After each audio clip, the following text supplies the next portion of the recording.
मैं राजीव। दोस्तों, संसद में पूर्व सेनाध्यक्ष जनरल मनोज मुकुंद नरवणे की किताब पर मचा घमासान बढ़ता ही जा रहा है। कल दिल्ली पुलिस की स्पेशल सेल ने इस पर एफआईआर दर्ज की है कि अप्रकाशित किताब के हिस्से बाहर कैसे आए।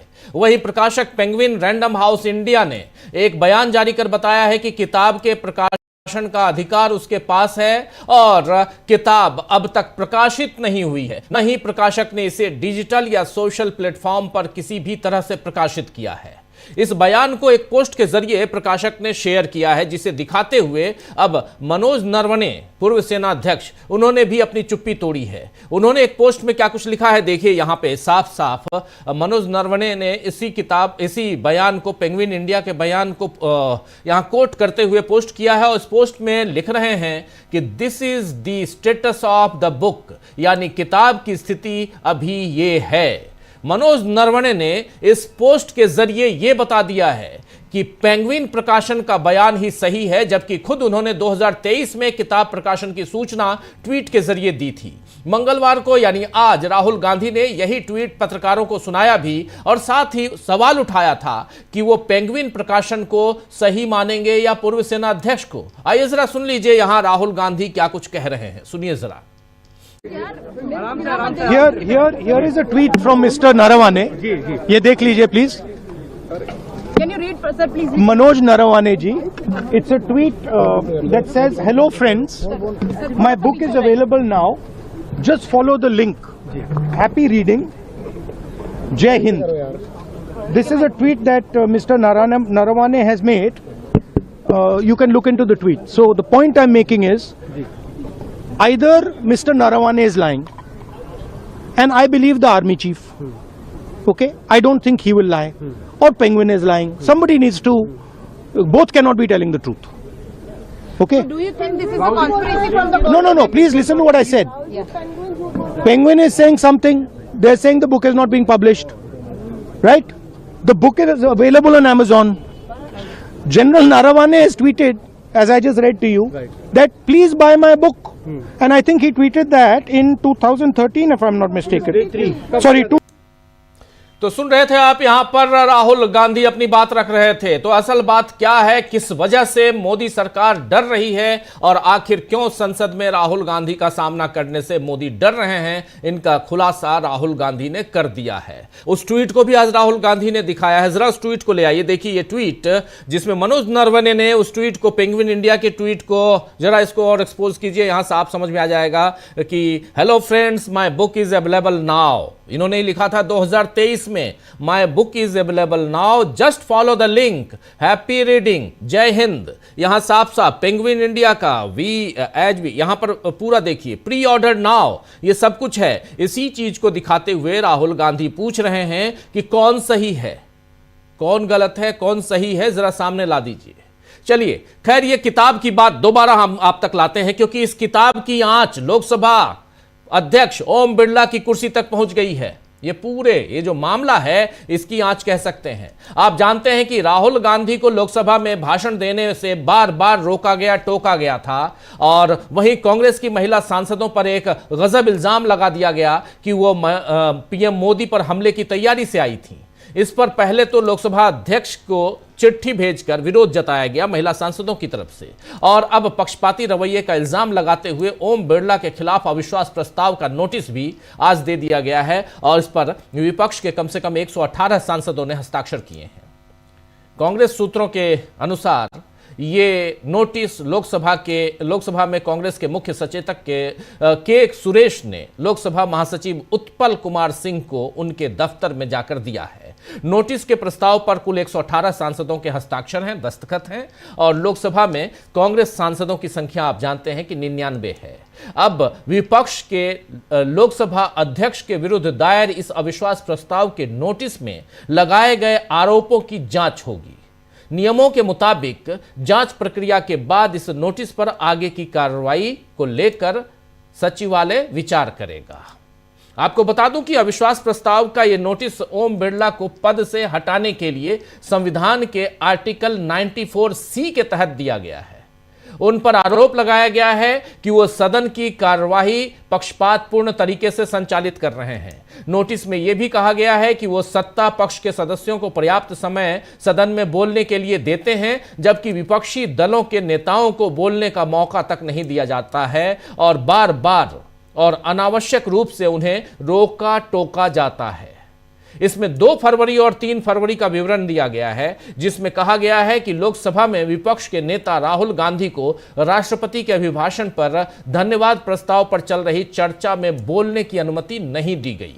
खबर है कि ओम बिरला ने खुद ही सचिवालय को निर्देश दिए हैं कि नोटिस की जांच में तेजी लाई जाए। हालांकि इस प्रस्ताव के ये देखिए, ये जो नोटिस दिया गया है, हालांकि ये सिग्नेचर्स देखिए, तमाम सिग्नेचर्स हैं यहाँ पे। इस प्रस्ताव के पारित होने के मौके कम हैं। ये आप जान लीजिए कि सत्ता पक्ष विपक्ष जो है खासकर, वो इसे शायद पास न करवा पाए। ये प्रस्ताव गिर जाए, लेकिन फिर भी बहुमत चाहिए उसके लिए, जो विपक्ष के पास नहीं है। आपको यह भी बता दूं कि ओम बिरला के से पहले कुल 3 लोकसभा अध्यक्षों के खिलाफ ऐसे प्रस्ताव आ चुके हैं इतिहास में, लेकिन अब तक किसी के खिलाफ भी ये प्रस्ताव पास नहीं हो सके हैं। देश में किसी स्पीकर के खिलाफ सबसे पहला अविश्वास प्रस्ताव लोकसभा के पहले अध्यक्ष जीबी मावलंकर यानी गणेश वासुदेव मावलंकर के खिलाफ दिसंबर 1954 में लाया गया था।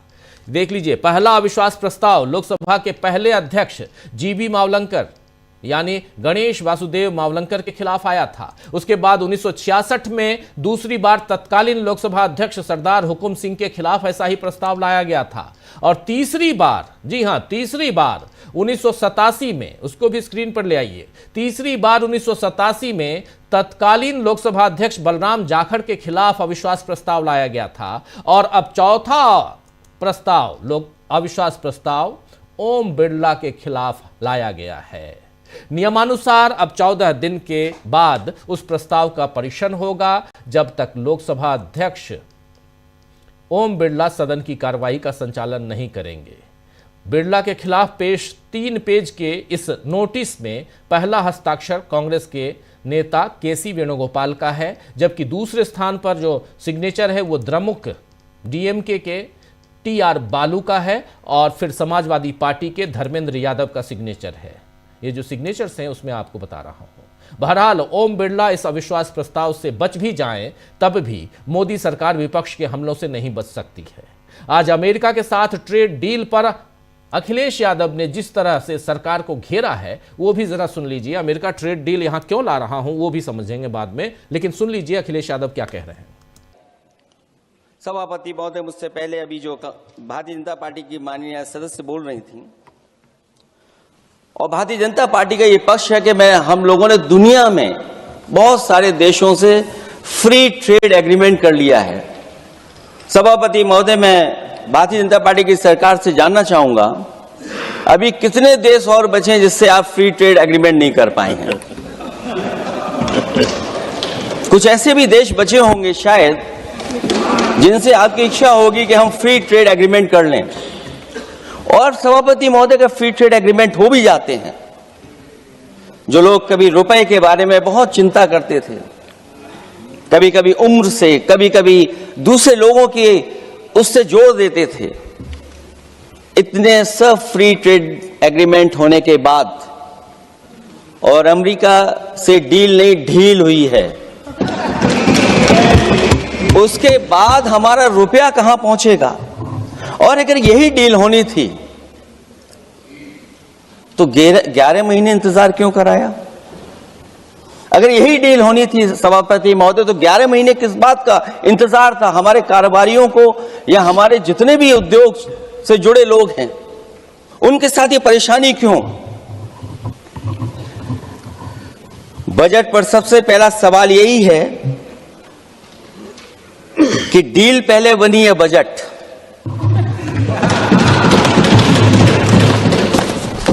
और बजट का हलवा यहां ज्यादा बटा के वहां। सभापति महोदय, स्वदेशी, आत्मनिर्भर, ये शब्द तो बहुत अच्छे लगते हैं, लेकिन जब डील हो गई है तो क्या इस बजट को लाने से पहले आत्मनिर्भरता और स्वदेशी को अपने अपने शब्दकोश से हटा दिया है या इसको उल्टे अर्थ में विलोम शब्दकोश में डाल दिया है। और ये डील नहीं है जो हम आप सब समझ पा रहे हैं, शायद 70% के लोग ये नहीं समझ पा रहे होंगे, लेकिन पूरा देश समझ रहा है कि हमने अपना बाजार एक बार और खोल दिया है। $500 बिलियन का व्यापार एक तरफा, हमारे आत्मनिर्भरता कहां जाएगी? स्वदेशी नारा हमारा कहां जाएगा?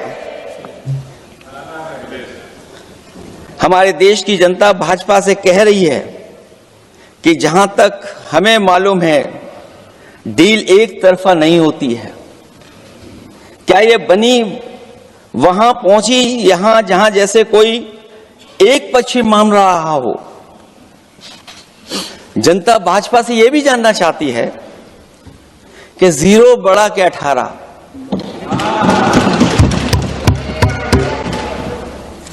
सभापति महोदय, तो जनता भाजपा से ये भी जानना चाह रही है कि 0 बड़ा है या 18, क्योंकि 0% बनाम 18%। हमारे देश को अगर हम कुछ इंपोर्ट करेंगे अमेरिका से तो 18% टैरिफ देना होगा, जबकि हम एक्सपोर्ट करेंगे अमेरिका को तो 0%, यानी कुछ भी नहीं मिलेगा, टैरिफ कुछ भी नहीं। तो 0 बड़ा है या 18? और कैसे आपने देश को गिरवी रख दिया है, स्वदेशी का गान गाते गाते आपने देश को कैसे गिरवी रख दिया है, ये सारी बात यहां कहते हुए आज जब बजट पर चर्चा की शुरुआत हुई, गतिरोध थोड़ा खत्म हुआ इसलिए क्योंकि अविश्वास प्रस्ताव आखिर फाइनली ओम बिरला के खिलाफ ले आई कांग्रेस पार्टी, विपक्ष ले आया, तो फिर गतिरोध पर थोड़ा सा विराम और इसके बाद चर्चा की शुरुआत की थी शशि थरूर ने, और उनके बाद फिर चर्चा आगे बढ़ी और तीसरे नंबर पर आए अखिलेश यादव अपनी बात रखने के लिए। यह साफ दिख रहा है कि प्रधानमंत्री नरेंद्र मोदी एक के बाद एक दूसरे मामले में फंसते ही जा रहे हैं और संसद का बहुमत भी उनकी रक्षा नहीं कर पा रहा है। जी हां, संसद का बहुमत भी नरेंद्र मोदी की रक्षा यहां नहीं कर पा रहा है, इसलिए क्योंकि नरेंद्र मोदी सिर्फ एक किताब, एक भाषण, कुछ शब्द जो यहां राहुल गांधी कहना चाहते थे उससे ऐसे डरे कि वो बाहर हो गए, वो आए ही नहीं। महिला सांसदों को ढाल बनाने की कोशिश हुई। एक तरफ जहां कांग्रेस की महिलाओं ने चिट्ठी लिखी तो आज भारतीय जनता पार्टी की महिला सांसदों ने चिट्ठी लिख डाली। तो ये सब कुछ चल रहा है और इन सब के बीच आखिर क्या छिपा रहे हैं नरेंद्र मोदी, और बहुमत के बाद भी क्यों उनकी रक्षा नहीं हो पा रही है, ये एक बड़ा सवाल है। आइए दोस्तों, आज चर्चा करेंगे कि क्या मोदी सरकार को इस बार विपक्ष पूरी तरह पस्त कर देगा। और ओम बिरला सदन से आउट हैं, 3 दिन और चलना है संसद की इस कार्रवाई को, उसके बाद यानी 13 फरवरी तक, इसके बाद 9 मार्च से शुरुआत होगी और 9 मार्च से जब शुरुआत होगी तो बहस होगी ओम बिरला के ऊपर, और उस बहस में बहुमत नहीं है विपक्ष के पास, भले वो गिर जाए ये अविश्वास प्रस्ताव, लेकिन इतना तय है कि जो 3 पूर्व स्पीकर्स हैं उनमें चौथा नाम अब जुड़ गया ओम बिरला का। और जब भी इतिहास के पन्नों को खंगाला जाएगा, जब शोधार्थी जो है, शोध करने वाले जो विद्यार्थी हैं, वो जब रिसर्च करेंगे कि किन किन लोगों के खिलाफ, किन किन अध्यक्षों के खिलाफ, लोकसभा अध्यक्षों के खिलाफ अविश्वास प्रस्ताव विपक्ष लेके आया, तो उसमें चौथे नंबर पर नाम ओम बिरला का भी आएगा, यानी एक काला धब्बा तो जरूर दिखाई देगा। चलिए इसी काले धब्बे को और थोड़ा आगे बढ़ाने की कोशिश करते हैं, समझने की कोशिश करते हैं कि आखिर चल क्या रहा है संसद के अंदर, और उस किताब की कहानी को भी समझेंगे कि उस किताब की आग, उसकी आंच यहां तक पहुंच गई कि नरेंद्र मोदी छिप रहे हैं, भाग रहे हैं, और पेंगुइन क्यों आ रहा है सामने, दिल्ली पुलिस को इस काम में क्यों लगाया गया, सब कुछ समझते हैं। चलिए हमारे साथ कुछ वरिष्ठ साथी जुड़े हुए हैं, उनसे पहले आपका परिचय करवाता हूं और फिर आगे बढ़ते हैं। देखिए हमारे साथ इस वक्त 4 वरिष्ठ साथी जुड़े हुए हैं। शकील अख्तर जी जुड़े हुए हैं हमारे साथ अनिल कुमार सिन्हा साहब जुड़े हुए हैं हमारे साथ, अमलिंदु जी जुड़े हुए हैं हमारे साथ, पंकज चतुर्वेदी जी जुड़े हुए हैं। आप चारों का स्वागत इस्तकबाल है, स्वागत इस्तकबाल आप तमाम दोस्तों साथी शुभचिंतक आप सबका, जो अब तक जुड़ चुके हैं उनका भी, जो जुड़ने वाले हैं उनका भी। सबसे पहले शकील जी, बहुत ही गहमा गहमी वाला दिन, आज फाइनली अविश्वास प्रस्ताव के लिए ये जो चिट्ठी है, इनको ओम बिरला को हटाने की चिट्ठी आखिर आज स्वीकार कर ली गई। स्वीकार करने में भी कोई अड़ंगा आया था क्या, और के सुरेश ने, जहां तक जो खबर है आप बेहतर बताएंगे, इस चिट्ठी से पहले की कहानी और चिट्ठी से बाद की कहानी ये जरा बताइए, फिर आएंगे हम नरवणे साहब और पेंगुइन इंडिया पे भी। पहले लेकिन ओम बिरला पे। आज लेटर लोकसभा सचिवालय को दे दिया गया है।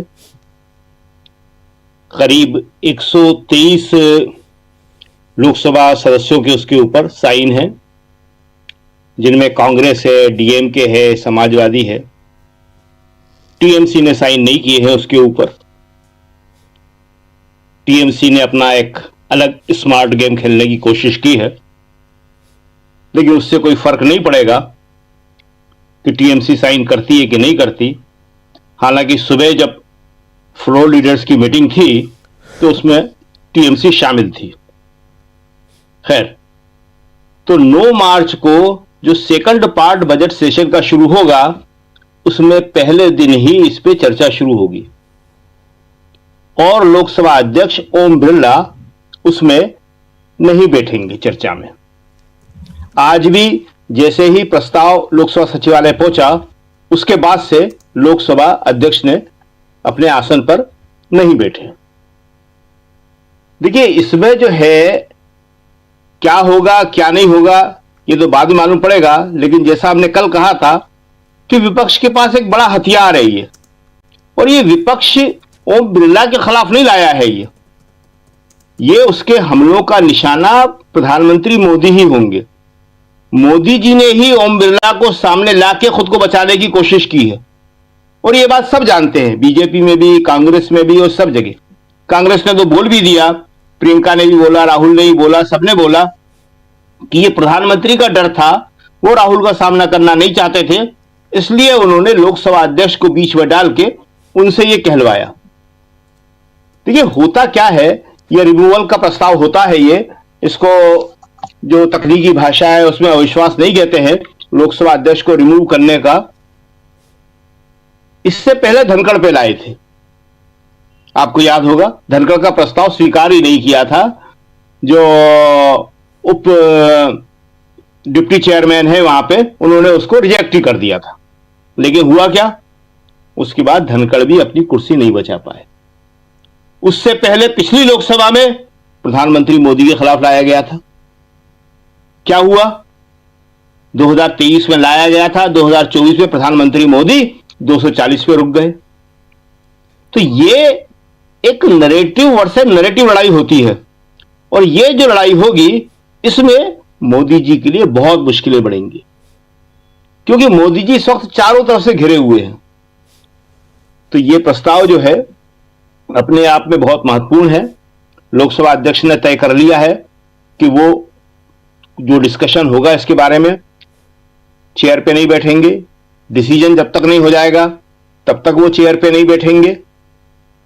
तो ये तो रूल है शकील अच्छा जी। डिसीजन। शकील जी, ये वो अब चूंकि अब वो आरोपी हैं, एक तरह से देखिए तो वो आरोपी हैं, और इसलिए तो रूल है कि वो नहीं बैठेंगे। ये उनकी उसमें कोई ऐसा मर्जी नहीं, उसमें लिखा हुआ नहीं है कहीं पे भी। ऐसा जो है उसमें लिखा हुआ कहीं पे भी नहीं है। इसको आप परंपरा कह सकते हैं, इसको आप एक चलन कह सकते हैं। तो ये जो है दर्शकों को बताने के लिए जरूरी है कि क्या होगा क्या नहीं होगा। दर्शकों को यह बात बताई जाना चाहिए कि वो जो है इस दौरान आसन के ऊपर नहीं बैठेंगे। दूसरी बात, जो जनरल नरवाने ने ट्वीट किया है, इसकी उम्मीद सुबह ही थी। जब पेंगुइन से आपने लिखवा लिया, पेंगुइन से आपने करवा लिया, तो आप जनरल नरवाने से भी करवा सकते हैं। लेकिन इशू ये नहीं है। इशू ये है कि क्या किसी ने ये बोला कि टैंक नहीं बढ़ रहे थे भारतीय सीमा में? क्या किसी ने ये बोला कि 2.5-3 घंटे तक जनरल नरवाने इंतजार करते रहे और उसके बाद उनसे कहा गया कि जो उचित लगे करो? इशू ये है अनिर्णय का कि हमारा राजनीतिक नेतृत्व जो है चीन के मामले में, राष्ट्रीय सुरक्षा के मामले में क्यों अनिर्णय का शिकार है। और केवल चीन के मामले में नहीं, अमेरिका के मामले में भी। अमेरिका से आज उसने फैक्ट शीट इशू करी है अमेरिका ने। हम अपनी प्रेस कॉन्फ्रेंस से कर रहे हैं, फैक्ट शीट वो इशू कर रहा है। पहले डील वो बता रहा था और उसने फेक शीट इशू की है और उसमें लिखा है कि दालें भी जाएंगी। अभी तो देखिए अब क्या क्या आने वाला है। तो अमेरिका के मामले में भी निर्णय के आप शिकार हो। आज तक आप नहीं बोले कि क्या है डील में, क्या नहीं है। जीएम क्रॉप्स आएंगी, दालें आएंगी, यानी कि कृषि उत्पादन आएंगे, जिसको आपके लोग कृषि उत्पादन नहीं आएंगे। और यहां तक कि आप पाकिस्तान के मामले में भी निर्णय के शिकार हो। सीज फायर उन्होंने कहा, आपने सीज फायर कर दिया। और किस वक्त? उस निर्णायक वक्त पे जब हमारी सेना जो है बढ़त लिए हुए थी। तो ये जो इशू है राहुल गांधी ने उठाया है, वो इशू है कि हमारा राजनीतिक नेतृत्व, प्रधानमंत्री मोदी राजनीतिक अनिर्णय के शिकार है, जिसका नुकसान राष्ट्रीय हितों को उठाना पड़ रहा है, राष्ट्रीय सुरक्षा को उठाना पड़ रहा है। देखिए राहुल ने क्या कहा था उस दिन जब उन्होंने इशू उठाया, राष्ट्रपति के धन्यवाद प्रस्ताव में बोल रहे थे अभिभाषण पर। उन्होंने क्या कहा था? पूरी सेना को मालूम है, जवानों को मालूम है। यह इशू है कि क्या सेना को ये सारी घटना नहीं मालूम? आप इससे क्या होगा? अगर पेंगुइन से कुछ भी करवा लो, आप जनरल नरवाणे से करा लो। किताब राहुल के हाथ में है, किताब का कोई उद्धरण देना किसी भी तरह से कोई अपराध नहीं है। और मान लीजिए किताब नहीं है, किताब है ही नहीं, अस्तित्व ही नहीं है किताब का। जनरल नरवाणे का भी कोई अस्तित्व नहीं है। जनरल नरवाणे आज अपने को उस स्थिति में ले आए हैं। राहुल ने कहा था कि मैं जनरल को सही मानता हूं, लेकिन जनरल भी वही भाषा बोलने लगे। तो आप ये भी मान लीजिए कि पूर्व आर्मी चीफ का भी कोई अस्तित्व नहीं है। लेकिन क्या चीन के टैंकों के बढ़ने की घटना सही है या नहीं? उस वक्त जो भारतीय सेना थी, उन्होंने जो महसूस किया कि 1 किलोमीटर दूर है, 500 मीटर दूर है, हम क्या करें, वो उनकी परेशानी सही है कि नहीं, और जो जवाब दिया गया था वो जवाब सही है कि नहीं, जो उचित समझो वो करो। मूल मुद्दा ये है कि क्या आपने 2.5 घंटे पहले ही बोल दिया था? फर्स्ट कॉल के ऊपर आपने जवाब दे दिया था, ओके जाइए, गो अहेड? नहीं, आप 3 घंटे तक, 2.5 घंटे तक आप क्यों अनिर्णय के शिकार रहे? तो ये जो है सबसे बड़ा इशू है कि जो आपने राष्ट्रीय सुरक्षा समझौता किया। इसलिए नरवाणे का जो ट्वीट आया है, पेंगुइन का जो आया है, या जो होगा, या एफआईआर होगा, 36 मुकदमे चल रहे हैं राहुल गांधी के ऊपर। एक और चल जाएगा। लेकिन इसमें है क्या? इसमें आप देखेंगे अंत में कुछ भी निकल के नहीं आएगा। राहुल कहते हैं मेरे पास किताब है, राहुल कहते हैं उस किताब से और उस मैगजीन से, अभी आप मैगजीन से कहलवा देंगे क्या? हाँ, जनरल साहब ने कह दिया, हमें लगता है मैगजीन नहीं कहेगी। कह भी सकती है, कोई इसके लिए कोई कुछ नहीं कह सकता आज की तारीख में। कौन क्या कह दे? पुलिस वाले ये दावा करते हैं कि हमारे हाथ में आप किसी को भी सौंप दो, तो कोई अगर पुरुष होगा तो हम उससे कहलवा देंगे कि वो औरत है। पुलिस वाले अपने इंट्रोगेशन में कहलवा सकते हैं। तो आज की तारीख में वही स्थिति है, आप किसी से कुछ भी कहलवा सकते हैं, लेकिन उससे जो सच्चाइयां हैं वो नहीं बदल जाएंगी। और राहुल का ये जो सवाल है कि क्या पूरी सेना को नहीं मालूम, क्या हमारे जवानों को नहीं मालूम, और उनके ऊपर, उनके मनोबल पर इसका क्या असर पड़ा? जी बिल्कुल बिल्कुल। पंकज चतुर्वेदी जी, जरा आपसे समझना चाहता हूं, किताब की आंच यहां तक पहुंची कि ओम बिरला का नाम उन 3 और पूर्व लोकसभा अध्यक्षों के साथ जुड़ गया जिनके खिलाफ अविश्वास प्रस्ताव विपक्ष लेकर आया था इतिहास में। लेकिन अब यहां से क्या कुछ आपको दिखाई देता है? गतिरोध समाप्त तो होता हुआ तो दिख गया, क्योंकि आज बजट पर चर्चा होने लगी। लेकिन साथ साथ यहां नरेंद्र मोदी जिस ढाल की कोशिश में बने हुए हैं, लगे हुए हैं, क्या वो ढाल उनके लिए उनको सुरक्षित रख पाएगा? ये जरा बताइए। तो ये क्या इस पार्लियामेंट की मौकरी है कि जो सरकार चीन की सेना को नहीं रोक पाई, वो एक किताब को रोकने में अपनी पूरी ताकत लगा रही। और एक लेखक के रूप में और एक बुक प्रोफेशनल के रूप में मेरा एक अपना मानना है कि जिस देश में किताब उन्मुक्त है, उस देश में ही लोकतंत्र उन्मुक्त है। किताब लोकतंत्र की प्रतीक होती है। कौन सी किताब कौन पढ़े, किस लेखक को पढ़े, किस भाषा में पढ़े, ना पढ़े, आधी पढ़ के छोड़ दे, ये पूरी छूट एक किताब ही देती है। एक किताब इतनी खूबसूरत होती है कि इधर गांधी रखा हुआ है उसी स्टॉल पे और उसके बगल में गोडसे रखा हुआ है, जी। इधर चे गुवेरा रखा है, इधर सावरकर रखा है, लेकिन वो आपस में नहीं लड़ते। एक किताब एक लोकतंत्र की प्रतीक है। जो सरकार एक किताब को रोकने की कोशिश कर रही है, इसका मतलब है कि वो लोकतंत्र के मार्ग को बाधा पहुंचा रही है। सौभाग्य से आज दिन में मैं उस पत्रिका कैरावान के संपादक के साथ में था, उनकी पूरी टीम के साथ में मैंने कुछ घंटे बिताए हैं। तो शकील साहब को मैं निश्चिंत कर दूं कि वो लोग नहीं पलटने वाले। मैं आज दिन में वहीं पे था। अब आप देखिए कि इसके अंदर ऑफिशियल रिकॉर्ड में है, राहुल जी ने तो ट्वीट दिखाया है, मैं व्यक्तिगत रूप से बता रहा हूं, दिल्ली और मुंबई के कुछ बुक शॉप पे वो किताब पहुंच गई थी in physical form, that was sold out, बिक गई। अब ये दावा कर रहे हैं कि हमने इसको वापस ले लिया। आप मुझे बताइए कि किसी बुक शॉप में कस्टमर आए और 100 किताब खरीद के अलग अलग 100 लोग ले गए, क्या किसी बुक शॉप के पास ऐसा तंत्र है कि वो ग्राहक से वापस ले लेगी किताब?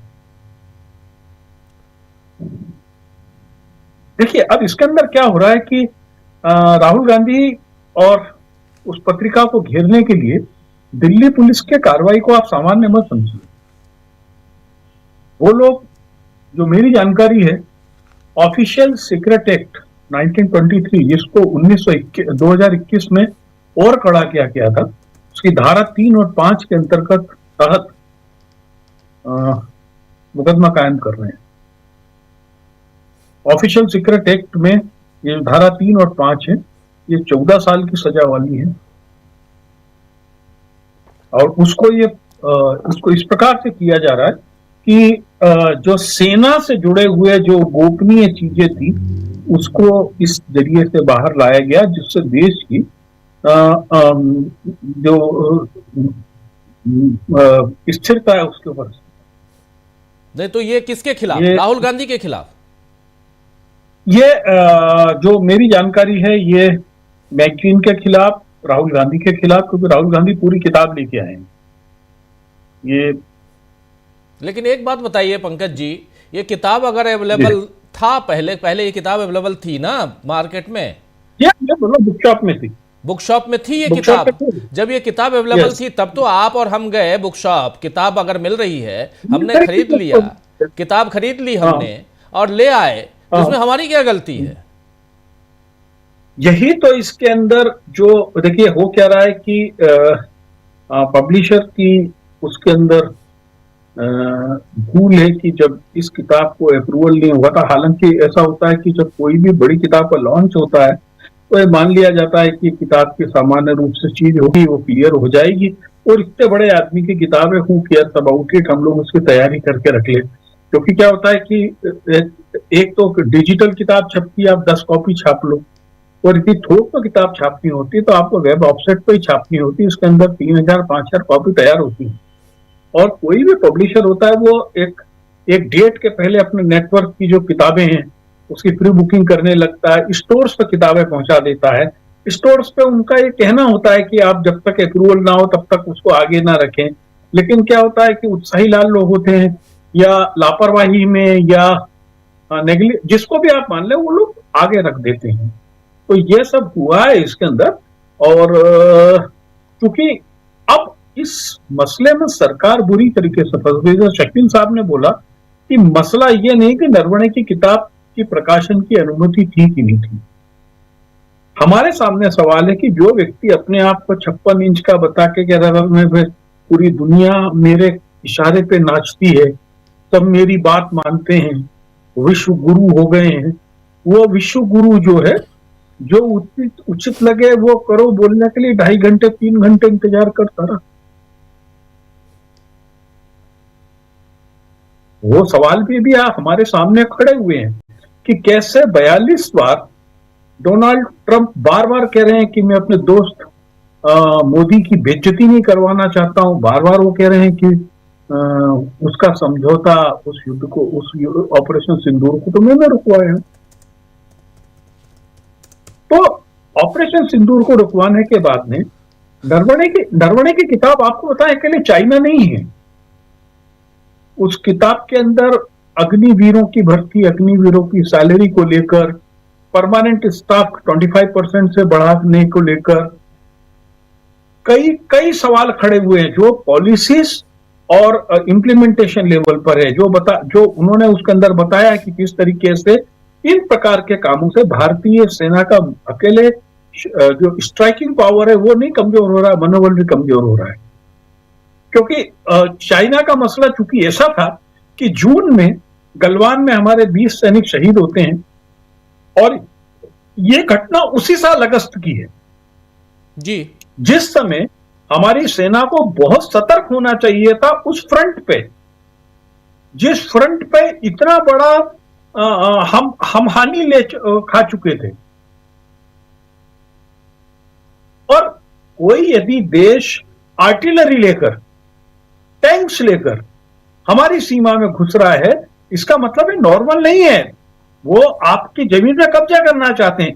देखिए, पैदल सैनिकों के साथ में गश्त होना, ये मेरी जगह, ये मेरी जगह है, चाइना के तरीके बॉर्डर्स पे चलता रहा है। लेकिन टैंक लेके जब कोई आदमी घुस रहा है, इसका मतलब है कि वो प्लान से, तरीके से आ रहा है और अकेले सिपाही लेवल का डिसीजन नहीं है वो।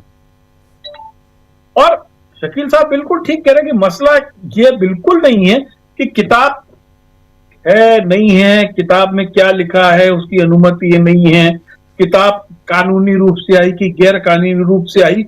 आप कोई भी भारतीय जनता पार्टी का जो बड़े से बड़ा नेता है वो ये तो नहीं बोल रहा है कि किताब में ये सब चीजें नहीं लिखी हैं या ये सब कुछ नहीं हुआ है।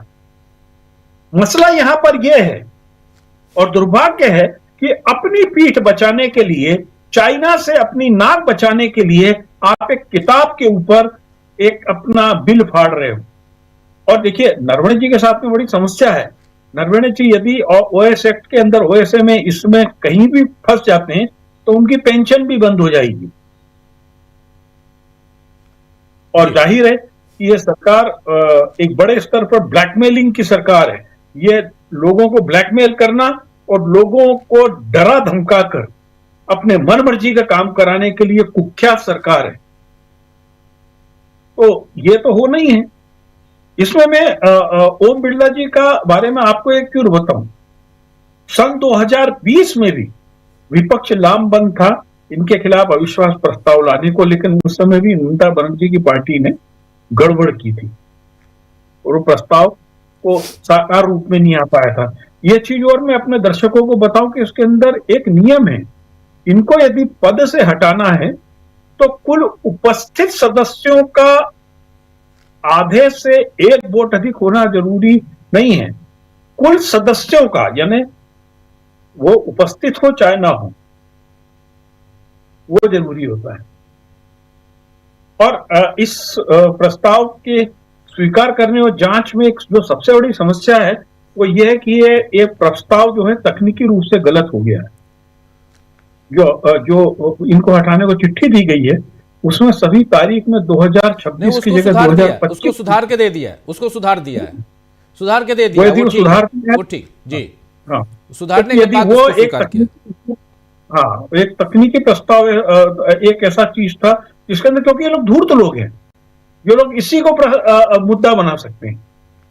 वो मेरी जानकारी में नहीं था कि उसको सुधार के दिया गया है। जी, तो ये हो गया है। फिर तो इसमें तकनीकी कोई दिक्कत नहीं होना चाहिए। और जाहिर है कि हेड काउंट्स एक अलग मसला होगा, लेकिन मैं फिर बता रहा हूं, इस रिमूवल प्रपोजल पे भी जब बातचीत होगी तो सदन में चर्चा का स्तर इतना घटिया होगा, सड़क छापो गलीज होगा, निशिकांत दुबे से ज्यादा घटिया लोग आएंगे और वो केवल कीचड़ उछालेंगे। मैं आज अखिलेश यादव का जो अभी हम क्लिप चला रहे थे भाषण की बजट पे, चुटीला है, तीखा है, लेकिन क्या खूबसूरती से बोला उन्होंने। जी, इस तरीके की चर्चाओं के लिए भारतीय जनता पार्टी के पास लोग नहीं है। वो सड़क छाप, घटिया, डाइवर्टेड, परवर्टेड माइंड के लोग हैं। तो कोई बहुत हमको उम्मीद तो नहीं है कि इसमें कुछ होगा, क्योंकि किसी का हृदय परिवर्तन हो जाए। फिर ममता बनर्जी का खेल अपना चलता रहता है। ममता बनर्जी और केजरीवाल दो ऐसे लोग हैं कि जब जब राहुल गांधी किसी मुद्दे को गर्म करते हैं, चर्चा में आते हैं, ये दोनों लोग हेडलाइन लूटने के लिए, लाइमलाइट लूटने के लिए कुछ भी कर जाते हैं। काला कोट पहन के कोर्ट में खड़ी हो जाएंगी, चिल्लाने लगेंगी, केजरीवाल अपने तमाशे करने लगेंगे। तो ये इन दोनों के जो बैटरी में जो सेल पड़े हैं वो रेशम बाग नागपुर के हैं, तो इन पे ज्यादा भरोसा नहीं। यहाँ पे पंकज जी, यहाँ पे मामला ममता बनर्जी का फंसा हुआ है। ममता बनर्जी चाहती हैं कि ज्ञानेश कुमार जी के खिलाफ महाभियोग लेके आए, इम्पीचमेंट लेके आए। उसके लिए इनकी बातचीत कांग्रेस पार्टी से चल रही है, क्योंकि सबसे बड़ी पार्टी कांग्रेस पार्टी है। बातचीत अभिषेक बनर्जी का अभी से थोड़ी देर पहले बयान आया है। उस बयान में अभिषेक बनर्जी कह रहे हैं कि हमारी पार्टी की अध्यक्ष ममता बनर्जी ने कहा है कि हम मुख्य चुनाव आयुक्त के खिलाफ महाभियोग प्रस्ताव लाएंगे और हमने पहले ही समान विचारधारा वाली पार्टियों से बात कर ली है और प्रक्रिया जारी है। यदि आप पक्षपातपूर्ण और पक्षपाती तरीके से काम कर रहे हैं तो महाभियोग प्रस्ताव लाना अंतिम उपाय है, जो हम लोग कर रहे हैं और हमारी लगभग बातचीत पूरी हो गई है। यहाँ पर मौखिक तौर पे कांग्रेस पार्टी ने ममता बनर्जी को अपना समर्थन दे दिया है और इधर दूसरी तरफ ममता बनर्जी ने इस मसले पे, मतलब टीएमसी ने अविश्वास प्रस्ताव पर ओम बिरला के खिलाफ इनको समर्थन दे दिया है। यानी दोनों तरफ गिव एंड टेक वाला मामला है। तो ये वो मामला 2020 वाला जो आप कह रहे हैं, वो कहानी यहां रिपीट होते हुए दिखाई नहीं देती है। दूसरी बात, हमारे कुछ एक साथी, जी बिल्कुल, कुछ एक साथी ये भी पूछ भी रहे हैं, कुछ एक साथी की वो जैसे आपने बताया भी कि 2 फरवरी 2026 की जगह 2 फरवरी 2025 लिखा गया था 3 पैराग्राफ में अलग, फिर 3 फरवरी 4 फरवरी, 3 अलग अलग दिनों के जो वहां पर ब्यौरा दिया गया है इस अविश्वास प्रस्ताव के लिए। जो नोटिस थमाया गया आज,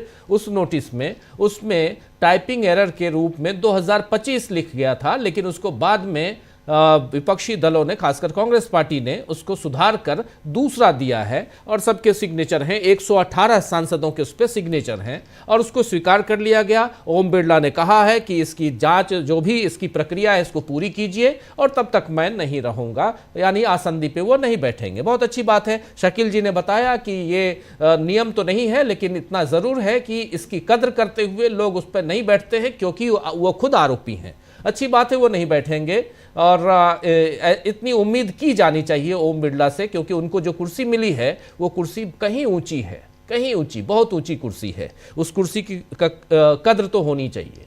लेकिन आना चाहता हूं अनिल सिन्हा जी आपके पास। जी पंकज जी कुछ जोड़ रहे हैं। पंकज जी मैं आप एक चीज और बताना चाहता हूं कि देखिए, ऐसी परिस्थितियों के लिए हर समय लोकसभा में उपाध्यक्ष होता था और इस परंपरा को भी इस मोदी सरकार ने नष्ट और भ्रष्ट कर दिया। इसलिए 2 बार से कोई उपाध्यक्ष का चुनाव ही नहीं किया, जबकि इन्हीं परिस्थितियों को लेकर उपाध्यक्ष हुआ करता था। पीठासीन अधिकारी तो होते हैं, लेकिन उपाध्यक्ष का जो पद होता था वो डिप्टी स्पीकर, वो इसीलिए पर्पज के लिए रखा जाता था। जी राजीव, बिल्कुल, 2 बातें पैरेलली चल रही हैं। ओम बिरला साहब जैसे सामने आते हैं, अनिल जी, ओम बिरला साहब जैसे सामने आते हैं तो नरवणे साहब भी आ जाते हैं साथ में। नरवणे साहब की किताब सामने आ जाती है। नरवणे साहब की किताब का जिक्र करते हैं हम तो पेंगुइन इंडिया सामने आ जाता है, जो पब्लिशर है। और इन सब पे अभी जो खिचड़ी पक गई है, इतनी पक गई कि वो ओम बिरला साहब इतिहास में दर्ज हो गए हैं। वो रहेंगे, जाएंगे, ये तो सेकेंडरी है। प्राइमरी है कि एक काला धब्बा तो उनके नाम के साथ लग गया है। अभी सचिन पायलट ने इसी पे अपनी बात रखी है। जरा सचिन पायलट को सुन लेते हैं, फिर अनिल सिन्हा जी आपके बयान को, आपके वक्तव्य को जरा सुनना चाहेंगे हम। इस पर आपके विश्लेषण को, वक्तव्य बयान नहीं, विश्लेषण को, सही शब्द विश्लेषण सुनना चाहेंगे आपसे। जरा सुनते हैं पहले यहाँ सचिन पायलट को।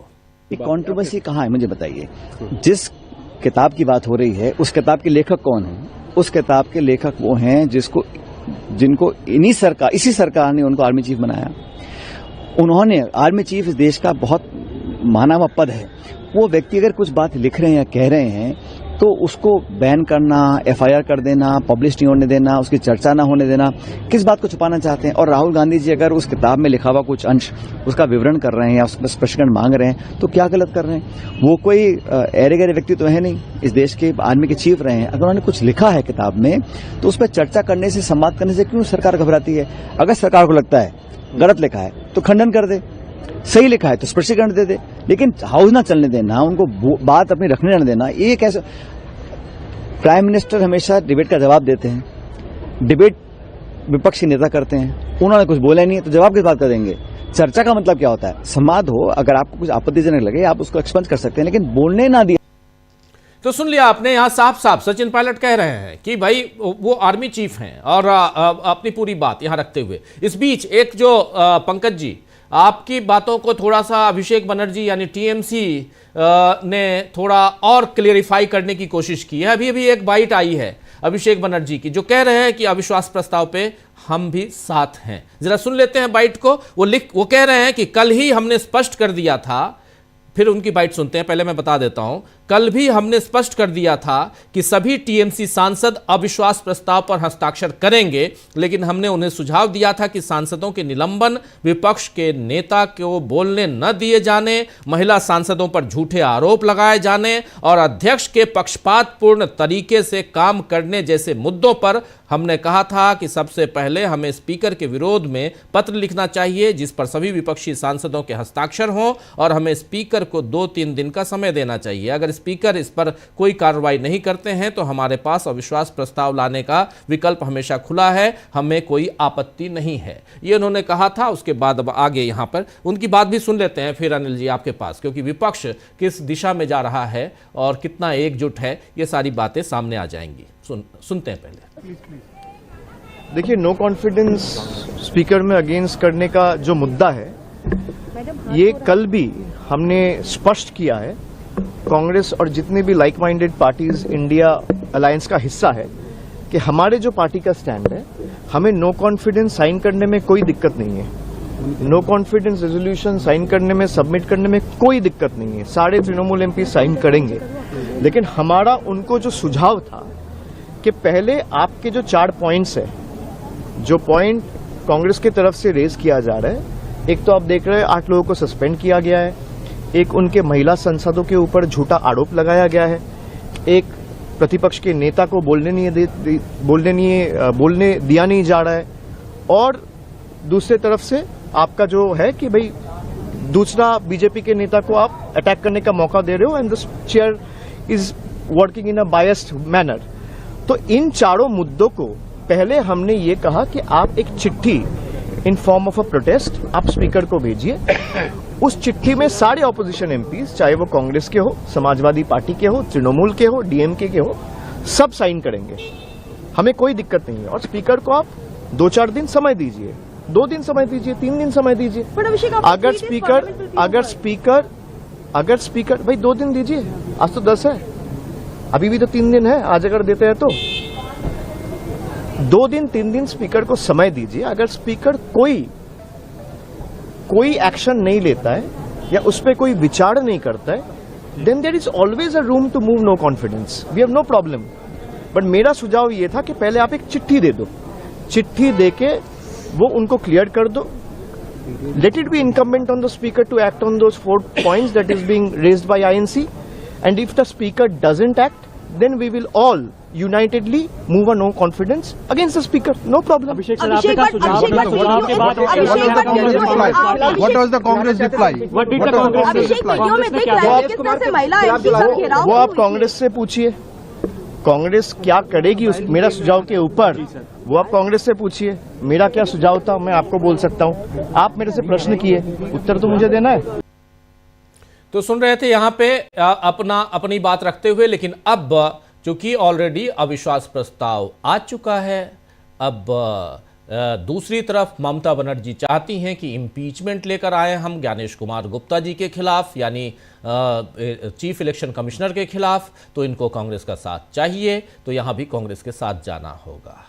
ये बात यहां पे आती है ओम बिरला के सामने। ओम बिरला की कुर्सी सुरक्षित रहेगी, इसमें कोई दो राय नहीं है, अभी तक जो आंकड़े हैं अनिल जी उस हिसाब से। लेकिन इतना है कि ओम बिरला के कारण यहां विपक्ष एकजुट होता हुआ खासकर नेशनल लेवल पे दिखाई देता है। ओम बिरला की कहानी आपकी जुबानी। ओम बिरला के बारे में मैं इस बार कहूंगा क्या कि ओम बिरला ने नरेंद्र मोदी को फंसाया है। नरेंद्र मोदी मतलब एक दूसरे को फंसा दिया उन्होंने, क्योंकि ओम बिरला ने जो स्टेटमेंट दिया वो स्टेटमेंट मुझको लग रहा है क्या कि उन्होंने जिस तरह से दिया कि करने वाले थे और हमारी बात मान ली, वो बचाने के लिए उन्होंने दिया, लेकिन उन्होंने एक्सपोज कर दिया।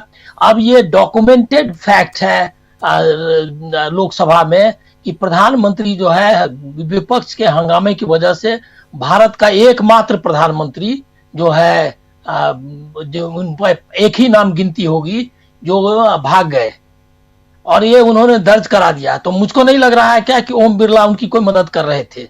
ओम बिरला ने उनको एक्सपोज कर दिया और अपनी मतलब जिम्मेदारी लेकर के अब खुद पे वो और ज्यादा एक्सपोज कर दिया प्रधानमंत्री को। कोई दूसरा रास्ता निकाल सकते थे, मुझको मालूम नहीं कि क्या करते, लेकिन एक में दूसरा में एक और चीज शकील जी तो वहां कवर कर रहे हैं, उनको ध्यान में आएगा।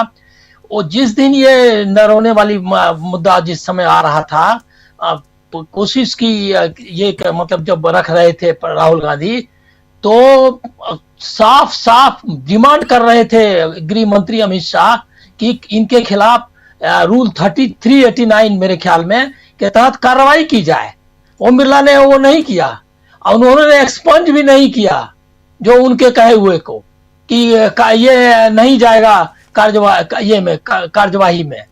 ये दोनों संकेत जो है इस बात के हैं कि प्रधानमंत्री को बचाने में रुचि जो है बहुत सारे लोगों की नहीं है बीजेपी में। मैं आप बता रहे हैं क्या कि इंडिया यूनाइटेड अलायंस है या नहीं, मैं बोल रहा हूं कि बीजेपी डिवाइडेड है। आप उसके बाद देख लीजिए राज्यसभा में जो भाषण हुआ 30% से ज्यादा बीजेपी एमपी ये क्या कहते हैं मेज नहीं थपथपा रहे थे। उनके जो प्रलाप आप कह सकते हैं अनर्गल प्रलाप हिंदी में, उस पर जो है नहीं उनको एंडोर्स कर रहे थे। और दो लोग पीछे बैठे हुए थे, ये क्या कहते हैं किरण रिजिजू और जितेंद्र सिंह, वो दोनों को एक बार भी मैंने मतलब हंसते नहीं देखा, मतलब मुस्कुराते नहीं देखा। एक आध बार बहुत मुश्किल से किया हो, और दोनों ने मेज भी नहीं एक आध बार ही थपथपाई। कोई एंडोर्स नहीं कर रहा है। अभी वो बीजेपी में एनडीए में सबसे अनपॉपुलर आदमी है। राहुल गांधी सही कह रहे हैं। और सबसे अच्छी बात अखिलेश ने कही कि लोग समझ रहे हैं कि आपका यूएस डील क्या है। और जहां तक ये टीएमसी वाला मसला है, वो टीएमसी के मसले पर मैं तो यही कहूंगा कि टीएमसी का प्रॉब्लम है, जो मैं पंकज जी से सहमत हूं इस मामले में। तो टीएमसी ने मतलब ऑलवेज वो कांग्रेस के खिलाफ काम करती है और बीजेपी की मदद करती है। आपको याद होगा कि जगदीप धनखड़ के मामले में जो इलेक्शन जो में उसने एब्सटेन किया था टीएमसी ने, और मतलब राष्ट्रपति इलेक्शन में भी उसका इसी तरह का रवैया रहा कि वो जो है उनका वो जो अलग अलग चलने का, अलग अलग क्यों चले भाई। और चलना यह है कि सिर्फ बंगाल में अपना कहते हैं कि अपने को ऊपर दिखाना है। और उनका अंडर, मैं तो पहले से ही कह रहा हूं कि उनका अंडर हैंड डीलिंग है ये से ईडी या जो भी है उसका दबाव जो है उससे उसका तहत काम करती है वो, क्योंकि इसमें कोई इशू ही नहीं है। सारा विपक्ष साथ है और उसका कह भी रहे कि वो लाना चाहिए। 3 दिन का क्यों देना चाहिए भाई, वो दिया नहीं क्या, कितने दिन के बाद लाया है। ये बात लोकसभा में बार बार उठाया, ओम बिरला के सामने उठाया, राज्यसभा में उठाया कि ओम बिरला ने क्यों नहीं मतलब क्यों उन्होंने ये नहीं दिया और इस तरह का विपक्षी सांसदों पर क्यों आरोप लगा। कोई उसका जवाब, कोई उनको टाइम नहीं दिया, ऐसा तो है नहीं। ये एक एक्सक्यूज है। और मुझको लग रहा है क्या कि टीएमसी को ये जो आप बार्गेन की बात कर रहे हैं कि उनको नरोने का लाना है, ये उसके खिलाफ ईसीआई के खिलाफ लाने में उनका पूरा विपक्ष साथ रहेगा। वो कोई उसमें प्रॉब्लम नहीं है, इसमें कोई बार्गेनिंग का सवाल नहीं है। जब ये क्या कहते हैं ईसीआई का मामला आया, सबसे पहले राहुल गांधी ने उस मुद्दे को उठाया जी। और वोट चोरी का मामला तो उन्हीं का उठाया हुआ। बिहार में एसआईआर के खिलाफ आंदोलन चला, उन्होंने आंदोलन नहीं किया। और यहां भी बंगाल में भी स्ट्रीट पर टीएमसी को जिस तरह से आना चाहिए था, बीएलओ की सुसाइड हो रही है, आपका पूरा ये करो ईडी के मामले में लेकर के आई वो, लेकिन एसआईआर के लेकर के कौन टीएमसी ने स्टेट वाइड आंदोलन किया? मुझको तो नजर नहीं आता। बिहार में जैसे राहुल गांधी ने पूरी यात्रा की वोट चोरी के खिलाफ, तो ये उनका प्रॉब्लम है और वो प्रॉब्लम रहेगा। अब उसमें आप क्या कर सकते, लेकिन टीएमसी के अंदर भी विपक्ष में पूरा दबाव है। मैं आपको बोल रहा हूं कि इवन बीजेपी में दबाव है। और यूएस डील के बाद तो यूएस डील में हमको लग रहा है कि हम जो अल्टरनेटिव मीडिया भी है उसको ठीक से डिकोड नहीं कर पा रहा है। वो जो फैक्ट शीट आया है, वो तो फैक्ट शीट में लिखता है कि पहली लाइन है कि ज्वाइंट स्टेटमेंट इशू किया ट्रंप ने। इन्हें स्टेटमेंट, वो नाम नहीं, ज्वाइंट स्टेटमेंट कहीं सुना है कि एक आदमी का नाम हो? उसमें नहीं कहा कि joint statement of India and ये क्या कहते हैं और मोदी एंड ट्रंप। वो पूरा डिटेल में वर्णन करता है। पहला स्टेटमेंट, पहली लाइन यही है, ज्वाइंट स्टेटमेंट ट्रंप ने ऐसा कहा। और उसका 50 जगह, मतलब हर जगह लिखा हुआ है कि ये सिक्योरिटी जो है, नेशनल सिक्योरिटी ऑफ अमेरिका का बिजनेस इंटरेस्ट, अमेरिकन पीपुल का इंटरेस्ट। कहीं नहीं वो ये मतलब ढांक छुप के भी कहता है भाई आपने थोड़ा सा पर्दा डालने का, वो भी पर्दा नहीं डाला कि ये म्यूचुअल बेनिफिट का है, ये जो है इंडिया और अमेरिका के लिए, दोनों के लिए फायदेमंद, एकदम नहीं। उसने कहा है कि हमने उनको रखा और उनको करना है। और सबसे जो बड़ी बात है उसमें नॉन मार्केट पॉलिसीज को भी डिसाइड करने की बात है। नॉन मार्केट पॉलिसीज का मतलब समझते हैं, पीएसयू से लेकर के क्या कहते हैं एनजीओ से लेकर के जो भी पॉलिसीज मार्केट को असर डालती है, लेकिन नॉन मार्केट में जिसकी जीडीपी में गिनती नहीं होती है, वो सारे नॉन मार्केट में आ जाते हैं। वो तो कह रहा है क्या, उसमें और भी पैरा है जिसमें कहता है लेबर, इन्वायरमेंट, ये सारे को जो फैसिलिटेट करने के लिए ये ट्रेड को जो भी जरूरत होगी उसको करेंगे, उस पर बातचीत जारी रहेगी। मतलब आपका entire domestic policy on environment, labour और है उसमें, मैं ये दो ही नाम अभी ध्यान में आ रहा है। सारे पॉलिसीज, मतलब इंडिया का जो पीएसयू की पॉलिसी है, लेबर पॉलिसी है, एनवायरनमेंट की पॉलिसी है, वो कोई उस सबको ये करना है, रिवाइज करना पड़ेगा उसके हिसाब से। वो तो साफ साफ, वो तो पूरा ये ईस्ट इंडिया कंपनी का आप देखिए क्या कहते हैं, जो जिस तरह से किया और इसका, दोनों में आपको कोई लैंग्वेज का फर्क नहीं मिलेगा। अभी तो मुझको लग रहा है कि ये किताब जो है, नरोने की किताब तो बांटना चाहिए और लोगों को पढ़ना चाहिए, लेकिन पढ़ना चाहिए दादा भाई नौरोजी की किताब, गांधी जी की किताब कि ड्रेन ऑफ वेल्थ कैसे और क्या कहते हैं कॉलोनियलिज्म से कैसे फाइट किया जाए। आप एक अमेरिकन कॉलोनी, वो बोल ही रहा है, उसका आप देखने रहे, वो वेनेजुएला के प्रेसिडेंट को उठा के ले आया, अपने यहाँ ट्रायल कर रहा है। उसके बाद वो कनाडा को कह रहा है कि हमारा कंट्री है, और ग्रीनलैंड को कह रहा है हमारा स्टेट है, मैक्सिको को कह ही चुका है। वो पूरा वो कॉलोनियलिज्म की पूरी घोषणा कर रहा है। और इंडिया को भी उसने बोला, और बोल रहा है क्या कि इसने क्या कहते हैं, इन्होंने इसके लिए माना है, और ट्रेड डील तो है भी नहीं। वो बोल रहा है कि जो बीटीए होगा। अनिल जी उन्होंने तो ये भी कहा कि मैं चाहूं तो नरेंद्र मोदी के पॉलिटिकल करियर को बर्बाद कर दूंगा। ये असली है। आपको पता होगा कि पलासी के युद्ध के पहले मीर जाफर और उसमें जो डील हुआ था, यही डील हुआ था, उसी टाइप का। हम लोगों को जो राष्ट्रीय आंदोलन है और भारतीय उपनिवेशवाद का इतिहास है, उसको भी याद करना चाहिए। कोई जरूरत नहीं है क्या कि जो डिबेट्स हैं वो यही जो अमेरिकी और हिंदुस्तानी जो बिकी हुई गोडी मीडिया के अखबारों के तरीके पे हो। एकदम आप पूरा वो जो फैक्ट शीट है आज, वो फैक्ट शीट में डॉक्यूमेंट ऑफ ये है, मतलब जिसको आप कहेंगे क्या, सरेंडर नहीं, मतलब आपने अपनी सोवरेंटी को खत्म कर दिया है। उस सोवरेंटी को सीज करने का डॉक्यूमेंट है, और वो डॉक्यूमेंट पता नहीं, हमको आश्चर्य है यहाँ के इंटेलेक्चुअल और क्या कहते हैं जो इतने विद्वान लोग हिंदुस्तान में हैं, उनको कोई ये नहीं बोल रहा है सोवरेंटी खत्म। वो बोल रहा है लेबर के बारे में बात करेंगे, ये तो WTO की भी हिम्मत नहीं थी। और कैसा था देखिए मुल्क, कल तक 2014 के पहले, मैं कांग्रेस का कोई समर्थक नहीं रहा हूं, लेकिन कमलनाथ का 2008 का स्टेटमेंट्स देखिए, वो बकायदा बात करता था दोहा राउंड के टॉक्स में, और बाहर आकर के बताता था कि यूएस से जो डील हो, यूनाइटेड स्टेट्स, भारत नहीं दुनिया के तमाम गरीब मुल्कों का, गरीबों का को भूखों मारना चाहती है। दीज आर द वर्ड्स, ये बोला, वो स्टेटमेंट है। उसके बाद कहा था कि नहीं, किसी भी हालत पे नहीं होगा, और 133 कंट्रीज इंडिया के साथ था, और उसमें G20 भी साथ था, और साथ में क्या कहते हैं ACP कंट्रीज भी साथ थे।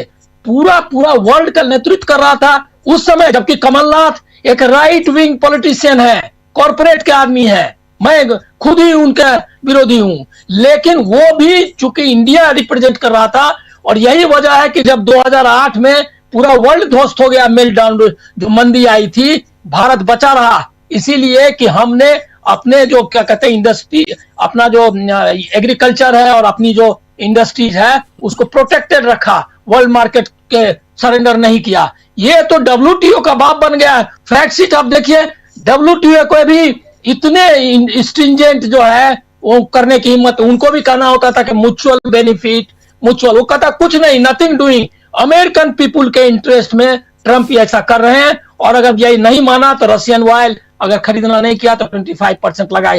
एग्जीक्यूटिव अमेरिका के, यूएस के एग्जीक्यूटिव ऑर्डर्स के लिए पर आपको डिपेंड करना पड़ेगा एक एक चीज के लिए, और वो सब वो तो ज्वाइंट स्टेटमेंट में एग्जीक्यूटिव ऑर्डर्स को, कभी किसी ज्वाइंट स्टेटमेंट में आपने देखा है कि एग्जीक्यूटिव ऑर्डर्स को इस तरह रेफर किया हो? मुझको तो याद है न्यूक्लियर डील का भी, न्यूक्लियर डील में भी जब डील हुआ तब जाकर के कांग्रेस ने उसके हिसाब से जो एक्ट बनाया न्यूक्लियर, जो क्या कहते हैं सप्लाई का, वो जो एक्ट बना, वो जब डील हमारा हो गया न्यूक्लियर एग्रीमेंट, उसके आधार पर वहां चेंज हुआ यूएस कांग्रेस का एक्ट, और तब वो फैसिलिटेट किया कि भाई आपका ये अब आपको सप्लाई होगा। ये तो पहली बार हो रहा है कि एग्जीक्यूटिव ऑर्डर पहले और बाद में, मतलब वो हमारे लिए ऑर्डर निकाल रहा है। और ज्वाइंट, अच्छा कोई कंट्री ऐसा कोई तो ज्वाइंट स्टेटमेंट दे रहा है एक आदमी, वो भी वहां से स्टार्ट होगा, और फैक्ट शीट वो दे रहा है, यहाँ का आपका क्या कहते हैं मंत्री बोल रहा है कि भैया ये जो है जयशंकर से पूछो, और जयशंकर कह रहा है कि पीयूष गोयल से पूछो। और फैक्ट शीट वो जारी करके बता रहा है कि पल्सेस भी, उसमें तो कई चीज मैं देख रहा हूं कि जो इसमें नहीं था, वो क्या कहते हैं यहाँ जो ज्वाइंट स्टेटमेंट में, वो सब इंक्लूडेड है। और अब तो उसमें डिजिटल सर्विसेज और इंटेलेक्चुअल प्रॉपर्टी ये सब भी है, वो सब भी लिखा हुआ है। अब इसका मतलब क्या हुआ कि जो आउटसोर्सिंग जो हमारा अभी IT सेक्टर है, उसमें भी कह रहा है क्या कि आपको कोई टैक्स नहीं लगा ले सकते, मतलब आपको फ्री में जो है, हमको जैसे मन होगा जिस टर्म में आपका ये कर देंगे। पूरा इंडिया को पता नहीं किस वजह से अब वो एपिस्टीन है, उसकी वजह या अडानी का केस है, मैं नहीं जानता, लेकिन कोई भी अगर देश का जरा भी ये सेंसिबल आदमी होगा तो वो प्रधानमंत्री पद से पहले ही छोड़ देता, और जो उसको झेलना पड़ेगा, मान लिया एपिस्टीन की वजह से इस्तीफा या होता है अनिल जी, इस्तीफे तो हाँ, नहीं होते, तो ये तो दिक्कत नहीं, है। मैं कहता हूं कि कम से कम लोगों को बोलना चाहिए कि भैया एपिस्टीन वगैरह भी नहीं हम उठाएंगे, अदानी भी छोड़ दो, जो अपना डील मतलब जैसे भी हो, कम से कम जान छोड़ो, देश को तो मत ये करो, थोड़ी बहुत सजा पालो जहां पाना है, लेकिन वो तो अब हमको लग रहा है अडानी का डेलीगेशन जाना चाहिए लोगों को कि भैया आप चले जाइए जेल, लेकिन कम से कम जान तो हिंदुस्तान के लोगों का बख्श दीजिए। इस तरह से क्यों पूरा का पूरा कंट्री आपको बचाने के लिए जो है तैयार हो जाए, मर जाए, ये नहीं होना चाहिए। मेरे को बहुत सीरियस है उसको इस तरह। आपकी चिंता जायज है, चिंता जायज है बिल्कुल। जो कह रहे हैं अनिल जी, बहुत इंपॉर्टेंट बातें कह रहे हैं, और बहुत इसलिए इंपॉर्टेंट है क्योंकि ये अमेरिका के चक्कर में देश किस दिशा में जा चुका है ऑलरेडी, ये इसकी कल्पना आप आज नहीं कर सकते। आने वाला वक्त बताएगा कि किस ढंग से देश बिक चुका है।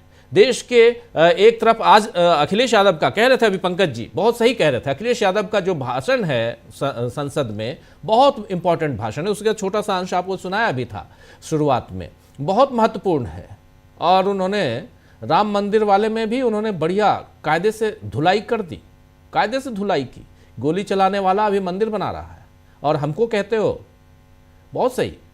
तो इसलिए अखिलेश यादव ने बहुत शानदार ढंग से भाषण दिया है और इस बात को बताने की कोशिश की है यहाँ पे कि हमारा देश कैसे गुलाम हो रहा है और गुलामी की तरफ आखिर लेकर कौन गया। नरेंद्र मोदी लेके गए क्योंकि सत्ता उनके हाथ में है और उधर बैठा हुआ अमेरिका का राष्ट्रपति वो कहता है कि मैं जब चाहूं तब भारत के प्रधानमंत्री नरेंद्र मोदी का पॉलिटिकल करियर बर्बाद कर दूंगा।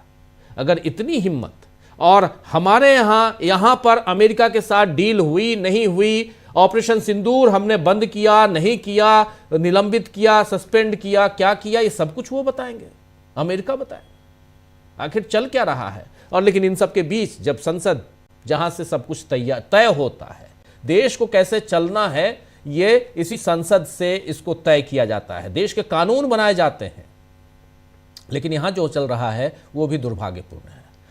अमलेंदु जी बहुत देर से इंतजार कर रहे हैं, जरा आपसे समझना चाहता हूं। बहुत गंभीर चर्चा हो रही है, गंभीर मुद्दे पे चर्चा हो रही है। देखिए 3-4 बहुत महत्वपूर्ण बातें जो आने वाले समय में, हमारे तमाम साथी आप लोग भी ध्यान से सुनिए, आने वाले समय में कुछ शब्द आप लोगों को रटना पड़ेगा, जिसमें एक ये नरवणे साहब की किताब भी आप रट लीजिए। इस किताब की चर्चा और होगी।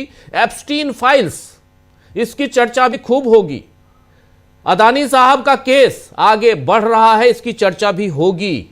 और कितने दिनों तक आप बचाएंगे और कैसे डोनाल्ड ट्रंप, क्योंकि वो आदमी पता नहीं क्या है, आज आपका है, आज आपके पक्ष में बयान देता है, कल आपको गाली देने लगता है, कुछ और कहने लगता है। तो इसलिए आप डोनाल्ड ट्रंप को जितना अपन सरेंडर होंगे उतना ज्यादा देश बर्बाद होगा, और ये तय मानिए। लेकिन अमलेंदु जी आपकी बात ओम बिरला से शुरुआत कीजिए। देखिए राजीव जी, एक तो ओम बिरला साहब जो हैं उन्होंने ये स्वीकार कर लिया कि वो नोटिस मिल गया है, तो इसलिए वो आज नहीं बैठे सुबह से ही। और पहले नायडू साहब बैठे 2 बार और तीसरी बार जो थे फिर वो तेनाली साहब जो थे वो बैठे। ये अच्छा कदम है बिरला साहब का। बिरला साहब पहले ही मान जाते तो अच्छी बात होती, ये नौबत नहीं आती। उनसे पहले ही कहा जा रहा था कि आप सदन को परंपराओं के अनुसार और नियम के अनुसार चलाइए, किसी व्यक्ति विशेष के आप प्रहरी बनकर सदन को मत चलाइए। और आप जिस कुर्सी पर बैठे हैं वो कुर्सी नरेंद्र मोदी से बहुत बड़ी है, तो आप नरेंद्र मोदी के यसमैन बनकर आप काम मत कीजिए, ये उनसे साफ तौर पर कहा जा रहा था, जिसको उन्होंने नहीं माना।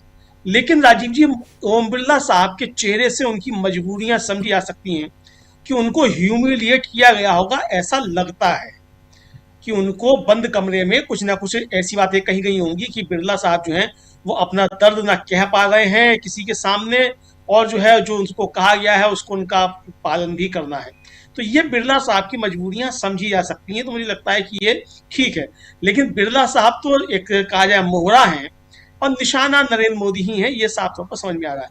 क्योंकि संसद अगर नहीं चल रही है तो संसद इसलिए नहीं चल रही है कि नरेंद्र मोदी संसद में आना नहीं चाहते हैं और नरेंद्र मोदी संसद में विपक्ष के सवालों के जवाब देना नहीं चाहते हैं, संसद में चर्चा नहीं चाहते हैं नरेंद्र मोदी। तो इसलिए ओम बिरला साहब जो हैं वो इस समय निशाने पर हैं।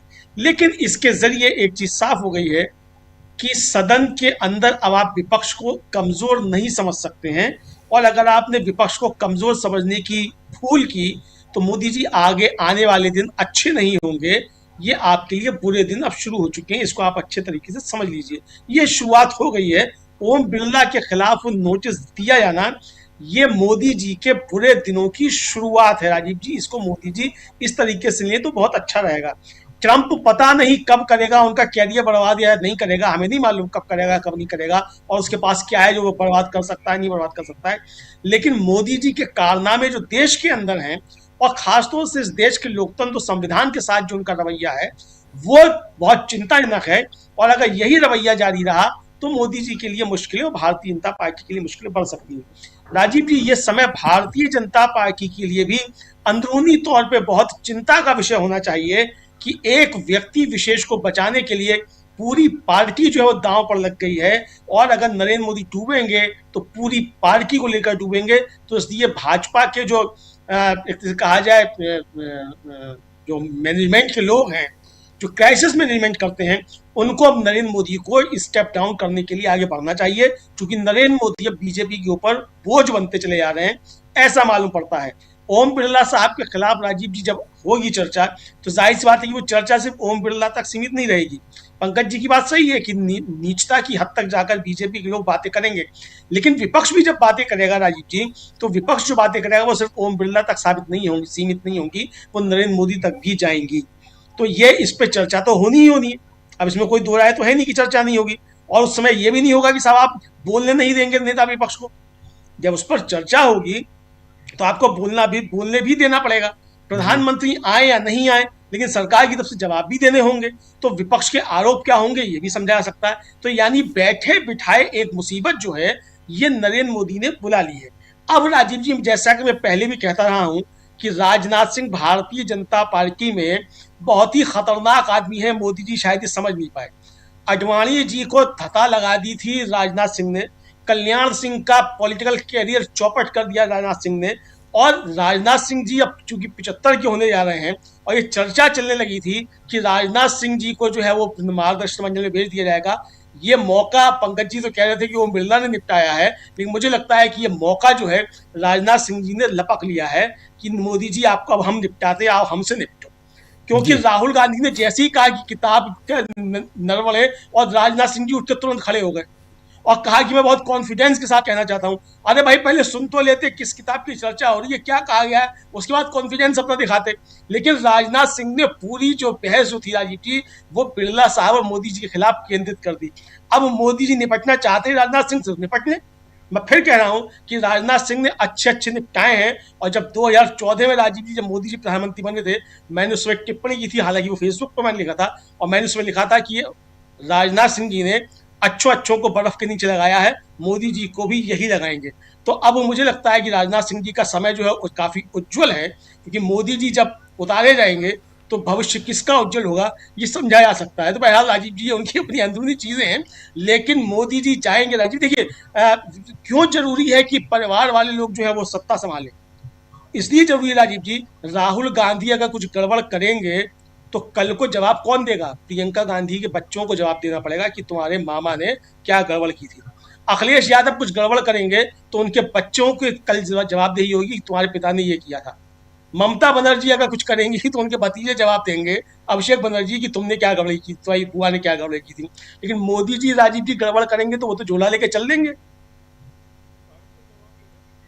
उन्हें किसका उनका जवाब देने के लिए कौन आएगा? कोई नहीं आएगा। आरएसएस। तो इसलिए बहुत ज्यादा जरूरी है, इसीलिए बहुत ज्यादा जरूरी है। पंकज जी बता रहे हैं आरएसएस देगा जवाब। नहीं, आरएसएस कुछ कोई जवाब नहीं देगा। मोहन भागवत का भी जवाब कौन देगा? नहीं, दो लोग हैं, एक आरएसएस भी जवाब नहीं देगा। एक उधर ट्रम्प साहब हैं और एक इधर अदानी साहब हैं, ये दो लोग हैं। अदानी है और ट्रम्प है, ये दो हैं। अदानी है, लेकिन राजीव जी ये झोला जब उठा के चल देंगे तो झोला फिर चल ही देगा ना। तो मुझे लगता है कि राजनाथ सिंह जी ने तैयारी कर दी है कि मोदी जी अब झोला उठाओ, बहुत हो गया। अब बहुत इंपॉर्टेंट, क्योंकि आप अभी बोल रहे हैं और आपसे पहले अनिल सिन्हा जी भी बोल रहे थे कि मेजें थपथपाई नहीं जा रही थी। 30% लोग तो ऐसे ही बैठे थे जो जब नरेंद्र मोदी अपनी बात रख रहे थे। तो आखिर क्या? और हमारे साथी शकील जी, आप तो रोज वहां आंखों देखी, आपसे बेहतर कौन बताएगा। हम लोग तो इधर स्टूडियो में बैठे हैं, लेकिन आप रोज सुबह से लेकर शाम तक आप रहते हैं पार्लियामेंट में। आपसे ज़रा समझूं कि क्या बीजेपी में ऐसी सुगबुगाहट, आप क्योंकि आप सांसदों से मिलते हैं, बात करते हैं, आपसे समझना चाहता हूं, ऐसी सुगबुगाहट क्या आपको सुनाई दिखाई पड़ रही है कि नरेंद्र मोदी से भी बीजेपी के कई सांसद नाराज हैं? दिन बताया था हमने, जिस दिन राहुल गांधी बोल रहे थे और राहुल गांधी के विरोध में कोई खड़ा नहीं हो रहा था, खाली थोड़ी देर के लिए अमित शाह, राजनाथ खड़े हुए। लेकिन आज इस बात को अखिलेश यादव ने बहुत साफ तरीके से बता दिया। अखिलेश का भाषण आज बड़ा इंपॉर्टेंट है। आज का सबसे अच्छा भाषण अखिलेश का है। उन्होंने कहा कि किस तरह से दिल्ली और लखनऊ के बीच में जो संघर्ष चल रहा है, डबल इंजन टकराने की बात आज उन्होंने फिर से कर दी। उन्होंने कहा नमस्कार तक नहीं करते हैं। अरे लखनऊ से गए हो, आदाब ही कर लेते। तो अखिलेश ने बता दिया कि किस तरह से लखनऊ और दिल्ली के बीच में सत्ता संघर्ष चल रहा है। उन्होंने बहुत साफ साफ तौर पे कहा कि ये जो है गंगा जो है उल्टी बहने वाली है। जो हम लोग बात करते हैं कि हवा खराब हो गई, पानी खराब हो गई, मगर वो हवा खराब पानी खराब तो जनता के लिए है, मेरे लिए है, सबके लिए है, मगर सरकार की भी हवा खराब हो गई है। तो आज अखिलेश ने इन सब बातों को बहुत अच्छी तरह कहा। और कल जो है आरएसएस चीफ मोहन भागवत ने 75 साल का फिर से जिक्र किया। उन्होंने कहा कि मैंने लिख दिया है संघ को कि मैं 75 का हो गया हूं, फिर से याद दिलाया उन्होंने। तो ये सारी बातें चारों तरफ से हो रही हैं, सब जगह इनकी चर्चा है, क्योंकि मोदी जी जो है जिस तरह से उन्होंने सरेंडर किया है ट्रंप के सामने। आज राहुल ने उस फोटो को मकर द्वार के सामने जो लगा हुआ था नरेंद्र सरेंडर का, उसकी तरफ इशारा किया जो प्रेस से बात कर रहे थे कि इसमें ही सच्चाई छुपी है सारी, इसे देखिए आप। और यही सच है। जिस तरह से भारत के बाजार पे चीन तो पहले ही कब्जा कर चुका था, अमेरिका का कब्जा करवाया जा रहा है, तो सबको चिंता है। ये तो आज अखिलेश ने बोला कि चीन और अमेरिका को पूरा बाजार बेच दिया। चीन हमारी जमीन पर भी और बाजार पर भी सब जगह है। तो ये सारी चिंताएं तो सबको हैं और ये सारे के सारे सवाल हो रहे हैं। अखिलेश का भाषण जो हम जिक्र कर रहे हैं बड़ा इंपॉर्टेंट था। उन्होंने आज जो है कहा कि बुलडोजर सरकार है। उन्होंने अहिल्या की मूर्ति, मणिकर्णिका घाट, इन सब का जिक्र किया। उन्होंने कहा बुलडोजर सरकार जो है लोकतंत्र को ही बुलडोजर से कुचल देगी। तो ये सारी चीजें जो हैं मोदी जी इन चारों तरफ से घिरे हुए हैं। दूसरा जो आप ये बाइट बता रहे थे इसकी अभिषेक की, ये उनकी सुबह की बाइट है। ये जी सुबह बोले थे ये कि 3 दिन का समय दिया जाए, अभी नहीं बोले हैं। उसके बाद तो ये लोकसभा में बोले, लोकसभा में भी इनका भाषण हुआ है आज अभिषेक का, लोकसभा में भी ये बोले। तो जहां तक मुख्य चुनाव आयुक्त के खिलाफ महाभियोग लाने का सवाल है, तो कांग्रेस ने तो कभी इसके ऊपर सवाल ही नहीं उठाया। कोई इसके ऊपर कोई इश्यू ही नहीं है। कांग्रेस इसके लिए हमेशा तैयार है। और लोकसभा अध्यक्ष के लिए 3 दिन के समय की बात उन्होंने सुबह की थी, तो उनको बताया भी गया था कि उससे पहले महिला सांसद जो है हमारी चिट्ठी लिख चुकी हैं, ये अभिषेक को बताया गया। तो अगर उन्हें बात करना होती तो महिला सांसदों से बात कर सकते थे, लेकिन न प्रधानमंत्री ने करी, न स्पीकर ने करी। तो वो एक राजनीति है। आपको याद होगा तो हमने 2-3 दिन पहले ही बताया था, और ये भी बताया था कि ये सुबह मीटिंग में शामिल होते हैं, वहां कई बार समर्थन देते हैं और कभी नहीं देते हैं। ये जो है जिस तरह समाजवादी पार्टी, डीएमके खुल के समर्थन कर रही है, एकजुटता दिखा रही है, ये ममता उस तरह नहीं दिखा रही। आज आम आदमी पार्टी ने भी कहा कि हम पूरी तरह से लोकसभा अध्यक्ष के रिमूवल के प्रस्ताव के समर्थन में हैं। तो ये सारी चीजें हैं राजनीति की। बहुत सारी चुनाव है बंगाल में, किस तरह से क्या होगा क्या नहीं होगा कहना मुश्किल है। तो सवाल जो मुख्य है वो यही है कि जो नरवणे साहब की किताब पे हमने सुबह लिखा भी था इस बात को कि ये शायद 3 प्रसिद्ध कोट 12 साल में आए हैं, उद्धरण ऐतिहासिक। एक, न कोई घुसा है न कोई है। दूसरा, जो उचित समझे वो करो। और हमने कहा था तीसरा ये शायद आने वाला है, न कोई किताब है न कोई किताब छपी है। ये भी आ गया। और अब शायद ये आएगा, ये भी कहा जा सकता है हु इज नरवणे, नरवणे कौन है, कहां है नरवणे, वेयर इज नरवणे। तो ये सब हो सकता है, क्योंकि हमने बताया ना कि इंस्पेक्टर मातादीन चांद पर सारे लोगों ने पढ़ा होगा। तो इंस्पेक्टर हरिशंकर परसाई का है, तो इंस्पेक्टर मातादीन कहते थे बताइए क्या काम करना है, औरत को आदमी, आदमी को औरत, सब कर सकते हैं जो भी हो। कोई प्रॉब्लम नहीं है। एक बार मेरे इंट्रोगेशन में आदमी आ जाएगा तो मैं जो कहूंगा वही कहेगा। तो इस वक्त सरकार इतने पावर में है कि उसने पहले पेंगुइन से कहलवाया। पेंगुइन अंतर्राष्ट्रीय है, प्रकाशक बहुत बड़ा। इस समय पंकज जी तो ज्यादा जानते होंगे, इन सबके वो जानकार हैं। हमारे ख्याल में नंबर 1 पे पेंगुइन चल रहा है इस वक्त, वो बोल देता है। और नरवणे साहब आर्मी चीफ से हमें तो खैर थी उम्मीद, बहुत सारे लोगों को नहीं थी। जब हमने सुबह लिखा तो लोग कह रहे थे आपने कुछ ज्यादा नहीं लिख दिया। हमने कहा देखते हैं, आर्मी चीफ भी बोल गए। कारवा का सही कहा पंकज जी ने, हमें भी उम्मीद है कि वो नहीं करेगा।